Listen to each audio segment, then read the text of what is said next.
புலிப்பால் கொண்டு வர சென்ற ஐயப்பனுக்கு துணையாக சிவபெருமான் தன்னுடைய பூதகணங்களை அனுப்பி வைத்தார். அப்படி அனுப்பப்பட்ட பூதகணங்களின் தலைவன் வாபுரன் என்று அழைக்கப்படுகிறார்.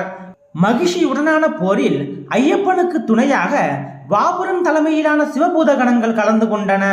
போரின் முடிவில் மகிஷி வதம் செய்யப்பட்ட பின்னர் அந்த மகிழ்ச்சியை கொண்டாடும் விதமாக வாபுரனும் பூதகணங்களும் வேடமணிந்து நடனமாடினர். இதனை நினைவு கூறுமாறு பேட்டை துள்ளல் இன்றளவும் கடைபிடிக்கப்பட்டு வருகிறது.